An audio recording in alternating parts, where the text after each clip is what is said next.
အင်္ဂလိပ်ဝါဟာရကရှုပ်တယ်ဒါပေမဲ့ဒီပါဠိစကားလုံးတစ်ခုကိုသိရင်ပုံမှန်မိနိုင်မယ်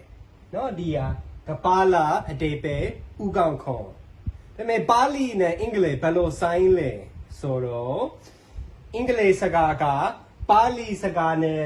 နီးနွေးတယ်ရှေးဟောင်းလက်တင်စကားကဝါဟာရအများကြီးကူယူတယ်နော်ဆိုဒီမှာLatin စကားလုံး Latin စကားမှာကောင်းကိုကပုတ်လို့ခေါ်တယ်နော်ကပါနဲ့ကပုတ်အရင်စင်တူတယ်နော်ဆိုဥပမာအင်္ဂလိပ်မှာအုတ်ထုတ်တောင်းပေါ်မှာ sound တဲ့အုတ်ထုတ် cap ခေါ်လို့ရတယ်နော် hat လေးခေါ်လို့ရတယ် cap လေးခေါ်လို့ရတယ် cap က Latin စကားကကူယူတယ်ကပုတ် cap ဒါမှမဟုတ် decapitate နော် decapitate ကကောင်းဖြတ်သည်နော်ဆိုဒီ Latin ဖေးရှားသည် capitate နော်နောက်တစ်ချိန်အဒီကပုတ်ပါတယ် capitate နော်ဆိုကောင်းဖြတ်တယ် decapitate ခေါ်တယ်နော်ပြီးတော့မြန်မာလုံးမျိုးမြန်မာကောင်းဆောင်အင်္ဂလိပ် captain လို့ခေါ်တယ်ကောင်းဆောင်နော်ဆိုဒီ captain ကောင်းဆောင်လေကောင်းကစင်တက်တယ် captain ကပုတ်จะมาโมโหโปกาเบรามาซายินอิมาดูอุชินพิวชินเด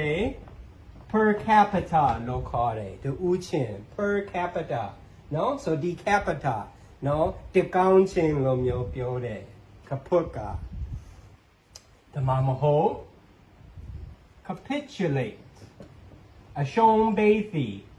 capitulate ခေါ်တယ်နော်အရှုံးပေးတယ်ဆိုရန်သူရန်ဘက်ကိုကောင်းပေးတယ်လို့မျိုးအတိတ်ပဲရှိတယ်အင်္ဂလိပ်မှာနော်ကပုတ် capitulate အရှုံးပေးသည်ပြီးတော့ပတဝီဝေမှာအငူ cape လို့ခေါ်မယ်နော်အငူဆို ပင်လယ်ရေကြားမှာမြေနေဖို့ထွက်တဲ့နေရာနော်ဆိုအဲ့ဒါကုန်းမြေရကောင်းလို့မျိုးပုံစံရှိတယ်နော်အင်္ဂလိပ်နဲ့ cape လို့ခေါ်တယ်ရှေးဟောင်းအင်္ဂလိပ်ဆိုအစံထွက် kappa လို့ပြောမယ်နော် kappa cape ကပုတ်ကလေးထွက်တယ်နော်ပြီးတော့ capital နော် capital အတိတ်ပဲအမျိုးမျိုးရှိတယ်နော်အလုံး capital ကပုတ်ကောင်းနေဆိုင်တယ်နော်ဥပမာမြို့တော်ဆိုအင်္ဂလိပ်မှာ capital လို့ခေါ်တယ်နော်ဆိုမြို့တော်ကနိုင်ငံရဲ့ကောင်းလို့မျိုးဖြစ်တယ် right capital ဒါမှမဟုတ် they done capital လို့ခေါ်တယ်နော် capital punishment နော်ဟိုလူကိုတတ်တယ်they done နော်အဲ့ဒါချောင်းကောင်းနေဆိုင်တယ်နော်ကောင်းပြတ်မယ်အဲ့ဒါလေဒီရှိတယ်ပြီးတော့အကရာကြီးတွေ right အကရာကြီးအင်္ဂလိပ်မှာ capital letter လို့ခေါ်တယ်နော်အဲ့ဒါပိုကြီးတယ်ပြီးတော့စာမျက်နှာရအစာမှာစာချောင်းအဖို့ရအစာမှာအဲ့ဒါ capital letter တွေပါတယ်ဆိုအဲ့ဒီစာရကောင်းလို့မျိုးနေရာရှိတယ်နော်နောက်ဆုံးတော့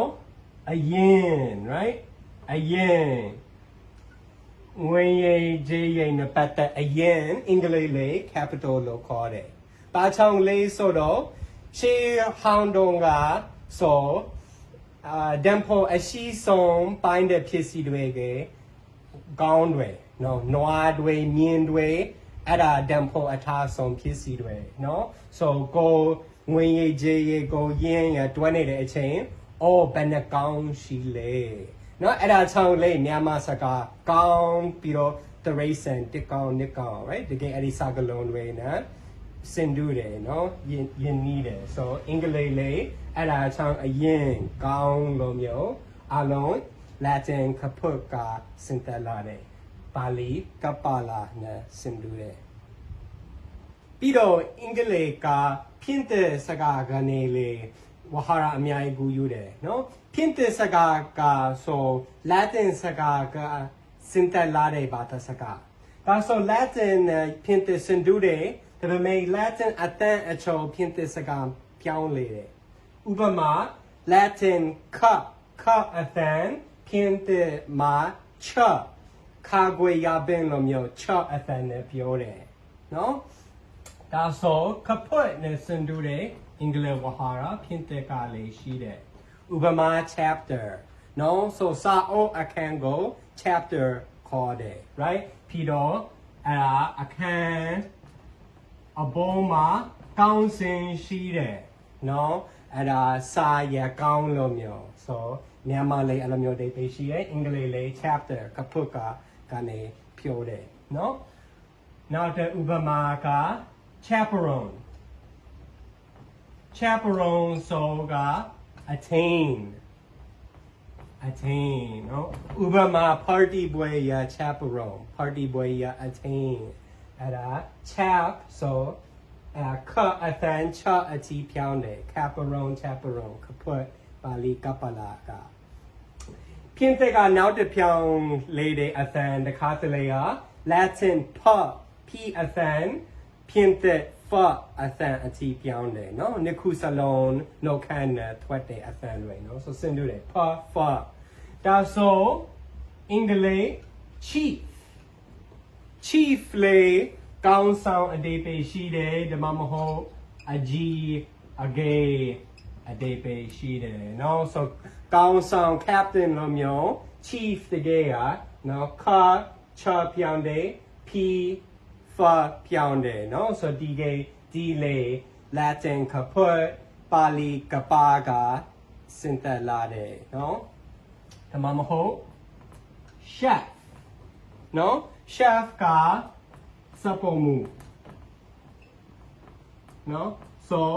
ဒီလေကောင်းနဲ့ဆိုင်တယ်ကပွတ်နဲ့ဆိုင်တယ်ဆိုတကယ်အင်္ဂလိပ်စကားမှာစပုံမူ chef ကိုမိဖို့ချောင်းရကောင်းဆောင်လို့မျိုးခေါ်တယ်ဟဲ့ဘေဘူးဟောပြီးတော့ kerchief ဆိုမြန်မာကောင်းစီဘဝလို့ခေါ်တယ်ကောင်းဆိုနေရာမရှိဘူးကောင်းစီဘဝနော်ဆိုမြန်မာလေးနော်အဲ့ဒါကောင်းတဲ့ပတ်တဲ့ဘဝအင်္ဂလိပ်လေး kerchief ဆိုအဲ့ဒီ chief အပိုင်းကပွတ်ကပါကစင်တက်လာတယ် right နောက်ဆုံးတော့ mischief okay miss အဓိပ္ပာယ်က mistake လို့မျိုး mistake အမှား so miss အမှားတမမဟုတ်မကောင်းဒီ chief နောက်တဲ့အချိန်တော့ chief အကောင်းလို့မျိုးအဓိပ္ပာယ်နော် so mischief အဓိပ္ပာယ်ကတမင်ဒုက္ခပေးခြင်းနော်အဲ့လိုမျိုးလှုပ်ထက်တဲ့လူနော်အမေတဲ့အမှားလုံးနေတဲ့လူတမင်ဒုက္ခပေးနေတဲ့လူက mischievous လို့ခေါ်တယ် mischievous နော် so mischievous ကမြန်မာညင်များတယ်လို့မျိုးအဓိပ္ပာယ်ရှိတယ်နော်ညင်များတယ်သူတို့ကောင်းမကောင်းအင်္ဂလိပ်လေးအဲ့လိုမျိုးပြောတယ်နော် miss မကောင်း chievous ကပွတ်ပါဠိကပါကစင်တက်လာတယ်ဆိုကောင်းမကောင်းတဲ့လူကညင်များတယ်လူအင်္ဂလိပ်အဲ့လိုမျိုးခေါ်တယ်နော် okay so အင်္ဂလိပ်ဝဟာရရှုပ်တယ်ဒါပေမဲ့ etymology ကိုနားလည်ရင်ပိုလွယ်တယ်ပိုရှင်းတယ် etymology ဆိုတာစကားလုံးရဲ့ရင်းမြစ်နော်ဒီစကားလုံးဒီဝဟာရအားလုံးပါဠိကပွတ်အဓိပ္ပာယ်ကောင်းကစင်တက်လာတယ်နော်အဲ့ဒါပါဠိကပလာနဲ့နီနွေးတဲ့အဓိပ္ပာယ်နော်ဆိုအဲ့ဒါနားလည်ရင်ဒီ you know ကောင်းဆောင်ကောင်းစီဘဝကောင်းစင်အလုံးအင်္ဂလိပ်လေးကောင်းတဲ့ပတ်သက်ခေါ်တယ်အဲ့ဒါသိရင်ဖို့လွယ်တယ်နော်ဆို etymology စကားရင်းမြစ်စိတ်ဝင်စားရင်ဒီ video